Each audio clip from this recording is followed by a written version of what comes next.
Welcome to Madison City Channel's Know Your Candidates interviews, co-sponsored by the League of Women Voters of Dane County. I'm your interviewer, Eve Galanter, and I would like to introduce Lisa Subeck, running for State Assembly in District 79. Lisa, as we begin, I'd like you to give an opening statement as to the educational and vocational and civic experience you have that prepares you for this office and why you are running for the State Assembly. Well, thank you, Eve. I'm glad to be here with you.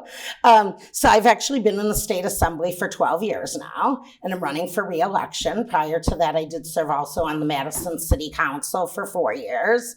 I currently serve as the Assembly Democrats Caucus Chair as well, in that leadership position within the Assembly.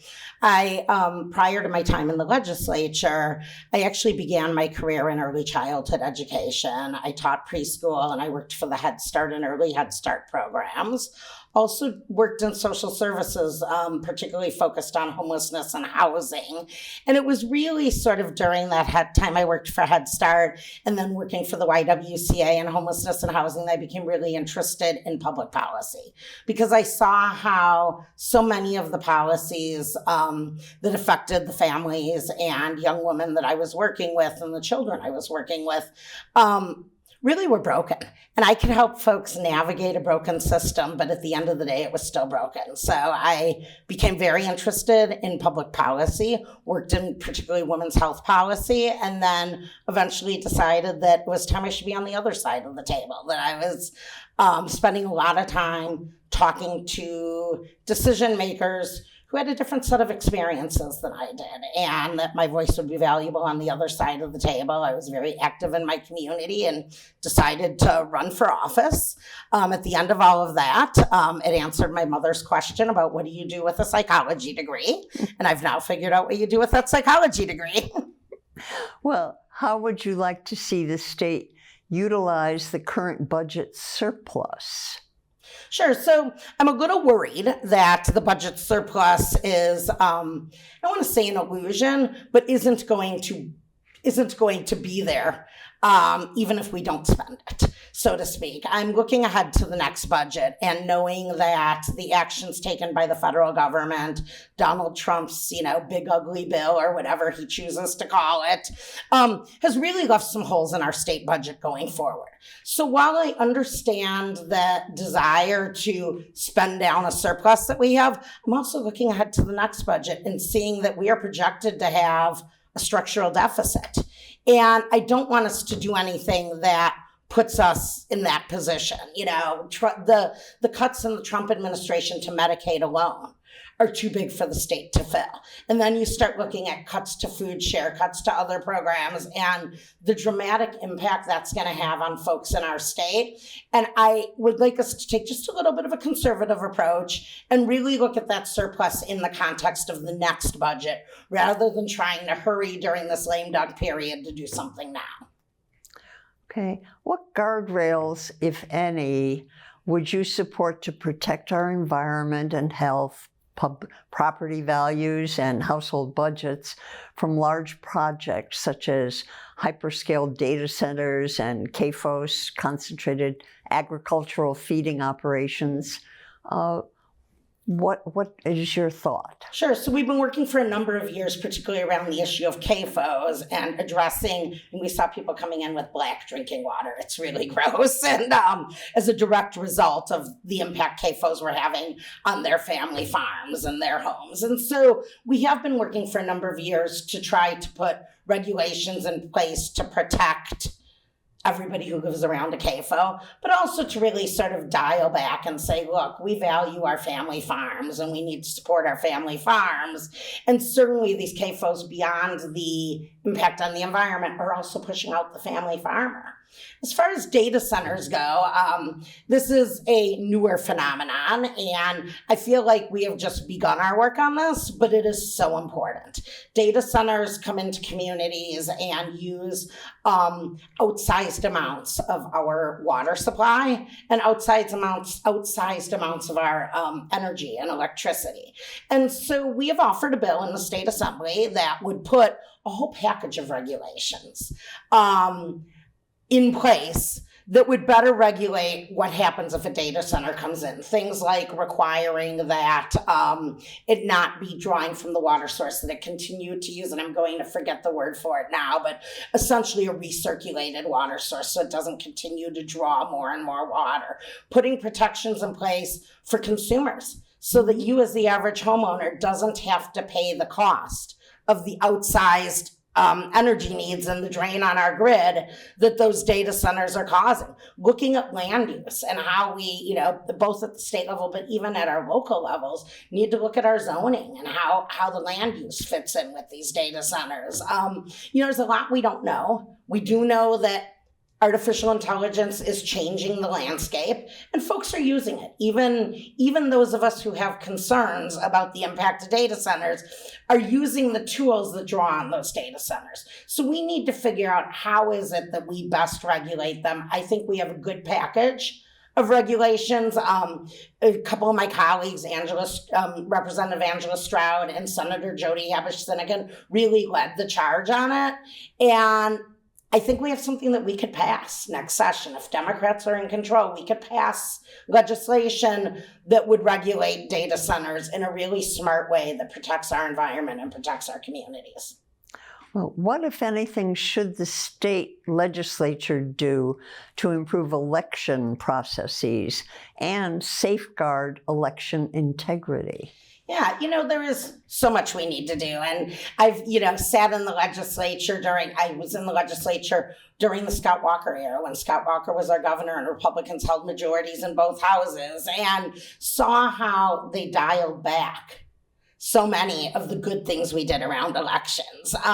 We used to have more flexibility and more ability for our local governments to offer early absentee voting in person to meet the needs of their community.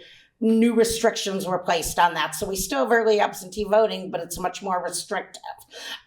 We have a voter ID law that is far too strict and leaves too many people in a position where they just can't vote because they just can't meet the needs. They're a legal citizen who should be able to vote, but they're unable to because they don't have the proper documentation or can't get it in time for the next election. We need to make sure that our elections are safe and secure, and we do a really good job of that in Wisconsin. That doesn't mean we can't improve, but we do a really good job. And our localized election administration actually contributes to the security of our elections. They're not out on some master internet server somewhere, despite what we heard when Trump and his friends and his supporters were claiming that the election was stolen. One really tangible thing that we can do that I think would help raise confidence in our elections and make it easier on some of our local election administrators would be to allow them to start processing absentee ballots on Monday, the day before the election. No ballots would be counted, but they could start processing the absentee envelopes. And typically what happens under our law is they can't even begin that process until the morning of election day. And that is what often causes some of those late night results. People call it ballot dumps. They're not ballot dumps. They're ballots that took longer to count because they came in over the course of the weeks before the election. In many of our communities, they go to a central count and they can't even begin to process them. So beginning to process those, the counting wouldn't happen until election day because for fairness reasons, that's really important. But to be able to begin to process those absentee ballots would mean election results would come in earlier and really help to boost the confidence that voters have of, our results being free and fair. Well, would you share with our audience an example of an effort with which you've been involved that demonstrates how you can be effective in creating policy change? And what other priorities do you have that we may not have already addressed? Sure. So 2 big wins that were wins for Democrats on the whole, but I'm really proud of the role that I played in these, that we had this legislative session were the extension of postpartum Medicaid for new moms up until 12 months after birth, and Gale's Law, which is a bill that requires insurers to pay for the additional screening that's required if you have dense breast tissue to find breast cancer. And those are 2 bills that we've been working on for years. I mean, gosh, postpartum Medicaid expansion, I have colleagues who are involved with that who haven't been in the legislature in years. We've been working so long on it. I was, as the ranking Democrat on Health Committee, able to play a key role in getting these bills across the finish line. It took great effort. Frankly, the Republicans in the legislature weren't willing to move these bills. For years, they wouldn't give them hearings.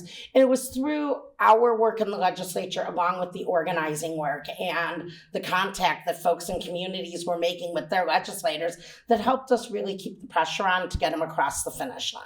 I think another really good example of where in a bipartisan legislature I was able to move legislation forward is what was called our APRN bill, an Advanced Practice Registered Nurse bill. This is a bill that expands what advanced practice, it changes the licensing for advanced practice registered nurses and gives them more independence in their practice. They're trained to perform everything that we now allow them to do, and they're able to do it independently, which will help us meet the medical needs of our communities, especially in rural and underserved communities. This was a bill that had a lot of stakeholders. Physicians didn't like it, nurses liked it, lots of other groups with mixed feelings. And I was part of a very small group of legislators that sat down in rooms and negotiated with folks from all of these organizations, the Nurses Association, the physicians, the anesthesiologists. We're able to bring them together and really reach a bill that could get bipartisan support, which is really important to get it through the legislature in our current framework. I certainly hope that will be changing after the November election, but right now it requires that kind of heavy lift. And it was really important for getting all the stakeholders on board and coming up with something that everybody was comfortable with. And, I've done that many times during my time in the legislature. Those are a couple of recent highlights, but really proud of that work. What would you like to say to our viewing audience as we complete this interview? Sure. Well, I, of course, ask for their support in November at the ballot. I am just so proud and so honored to serve the 79th Assembly District, and I thank my constituents for this opportunity, the trust they place in me to be their voice at the state capitol, something I don't take lightly. And I am really excited this legislative session going into the November election that we are on the precipice of change after years of heavy Republican majorities where it has been really challenging to get done a lot of the work that, the things that my constituents elect me to do. We are in a position where, thanks to having fairer maps, we can have a more balanced legislature, potentially a Democratic majority, and that would enable us to really move forward on those progressive reforms. Everything from standing up for our reproductive freedom to funding our public schools to protecting our environment.